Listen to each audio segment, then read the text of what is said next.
Assalamualaikum warahmatullahi wabarakatuh. Perkenalkan, nama saya Putra Amelia. Saya salah satu peserta magang di Bimba A IUEO unit Taman Gria Kencana. Di sini saya akan menjawab tugas belajar hari ke-17, yaitu dengan tema kegiatan Bimba A IUEO kedua. Yang A, pertanyaannya mengenai kegiatan bermain baca-bacaan. Yang pertama, jelaskan apa yang dimaksud dengan kegiatan bermain baca-bacaan, yaitu kegiatan bermain sambil belajar yang dilakukan untuk menumbuhkan minat baca anak, supaya anak senang membaca dan menggunakan modul yang telah dikuasai oleh anak. Yang kedua, jelaskan kegiatan apa saja yang termasuk dalam kegiatan bermain baca-bacaan, yaitu yang pertama, bermain verbal yang diselingi dengan bernyanyi lagu Bimba dan bermain modul kembali, yaitu modul yang sudah dikuasai oleh anak dan dilakukan secara mengulang kembali modul. Ketiga, apa tujuan dari kegiatan bermain baca-bacaan, yaitu agar anak senang dan tertanam minat bacanya sehingga anak menjadi terampil dan mampu secara mandiri. Yang keempat, kapan kegiatan bermain baca-bacaan dilakukan oleh motivator, yaitu dilakukan setiap saat.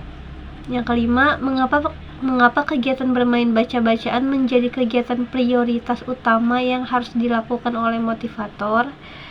Karena kita ingin menumbuhkan minat baca anak dengan mengajak dan mengajarkan anak bermain baca-bacaan, agar anak dapat mengulang baca-bacaan tersebut sehingga anak menjadi terampil dan dalam membaca. Keenam, apa yang harus dievaluasi oleh motivator ketika anak bermain baca-bacaan, yaitu dengan mengulang kembali modul yang sudah dikuasai oleh anak. Ketujuh, bagaimana cara menerapkan kegiatan bermain baca-bacaan bersama anak, yaitu yang pertama dengan bermain baca-bacaan bersama seperti pentas baca. Kedua, dengan cara berdialog dengan anak dan diselingi dengan kegiatan lain seperti menulis, mewarnai, berhitung, kemudian dilanjut dengan bermain bacaan kembali. Yang kedelapan, apa dampaknya jika motivator tidak menerapkan permainan baca-bacaan? Maka tujuan utama tidak akan tercapai, seperti fun learning, small step system, dan individual system, dan juga materi baca-bacaan juga tidak akan sesuai dengan anak. Pertanyaan selanjutnya mengenai kegiatan teori jam bandul. Yang pertama, jelaskan apa yang diketahui mengenai teori jam bandul dan berikan contohnya.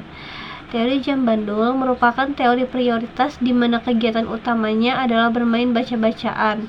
Contohnya yaitu bermain modul baca Bimba A IUEO, modul baca buku cerita, dan bermain verbal kata dengan kegiatan selingan yaitu seperti mewarnai dan menulis. Kedua, apa tujuan penerapan teori jam bandul?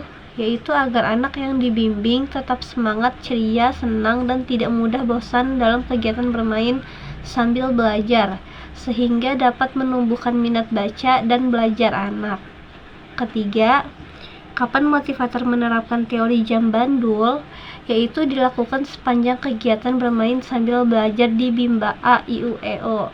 Keempat, bagaimana cara menerapkan teori jam bandul? Yaitu dengan mengarahkan anak untuk bermain baca-bacaan bersama dengan cara yang menyenangkan, sesuai dengan kemampuan anak dan menyelingkan kegiatan yang durasinya tidak terlalu lama.